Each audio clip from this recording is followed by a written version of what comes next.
पूजा जी, इससे पहले मैं शायद इस वक्त एडवोकेट साहब भी कुछ कहना चाह रहे हैं। एडवोकेट शोएब जी, आप अपनी बात रख सकते हैं सर।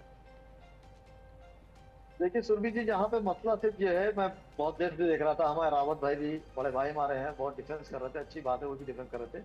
देखिए आम बात है, देखिए अगर आप देख लें कि जो बॉम्बे वगैरह जगह पे या लखनऊ में देख लें, तो जो टिफिन डिब्बे का मामला चलता है, तो वो लोग हफ्ते में एक दिन नॉनवेज जरूर भेजते हैं, और उस नॉनवेज में कुछ नहीं 10% ही मुसलमान होता होगा, बाकी हमारे हिंदू भाई होते हैं, ईसाई भाई होते हैं। यहाँ पर मैं समझता हूँ कि अगर आपके कहने पर खाना पीना भी खाया जाएगा, तो कल आप कहेंगे कि सांस भी ना लीजिए।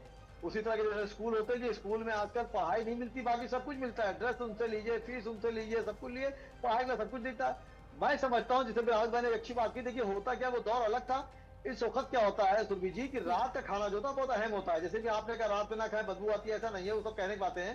होता क्या है, मैं भी दिन भर अगर वर्किंग करता हूँ, तो मैं मेरी वालदा रात में फोन करती है कि बेटा शाम को क्या बना ले, क्योंकि आदमी इतना बिजी इस दुनिया में है कि शाम का एक खाना होता है जो परिवार सब बैठ के आदमी खाता है और कोशिश करता है अच्छे से अच्छा खाया जाए। तो तकरीबन मैं समझता हूँ हिंदू भाई भी नॉनवेज खाते हैं, कुछ छोड़ के, ऐसा नहीं सब खाते हैं, मेरे यहाँ भी बहुत मुसलमान नहीं खाते। इस तरह की मैं समझता हूँ बात करने से कोई मामला बनेगा नहीं। यहाँ पर राजपाल साहबा से मैं कोशिश करूंगा सुरभि जी कि एक दो दिन में मैं उनसे टाइम लेके मुलाकात करूं, मेरा पैनल भी साथ हो जाएगा, उनसे रिक्वेस्ट करूंगा किस तरह की बातें ना रखें। और 5 साल वाली बात है, तो इसमें दो तरह की बातें आ रही है। एक तरफ आप कह रहे बाहर जाके खा सकते हैं, अगर आप बाहर जाकर खाएंगे तो क्या मुंह से बदबू नहीं आएगी, आप उसको बुक करा के मंगा सकते हैं, तो क्या वो अंदर हॉल के अंदर खाना नहीं आएगा, होटल नहीं आएगा।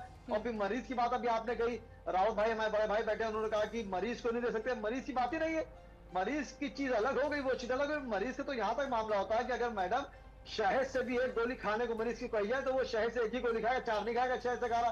तो मरीज और हॉस्टल दोनों चीजें अलग है। तो मेरी गुजारिश आपको चैन से रहेगी कि देखिए इस तरह की बात पे कम से कम राज्यपाल साहिबा हमारी, मैं बार बार उनकी तारीफ करता हूँ क्योंकि मैं बड़ा एहतराम करता हूँ उनका, खासकर मैं कहता हूँ मुलाकात कर चुका हूँ, इस पे वो एक बार विचार करें। और जहां तक आपने कहा राज्यपाल किसी पार्टी में होता है, ये बिल्कुल सही है।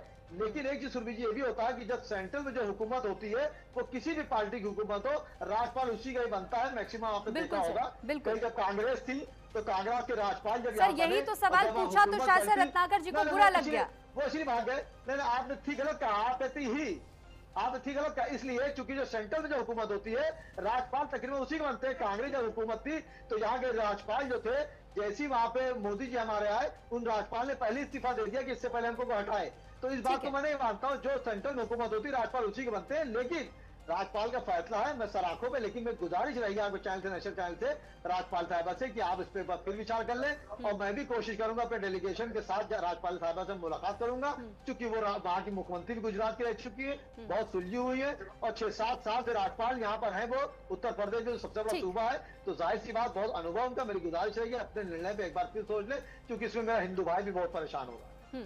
ठीक है। डॉक्टर पूजा मिश्रा जी, मैं आपका रुख करना चाहूंगी और ये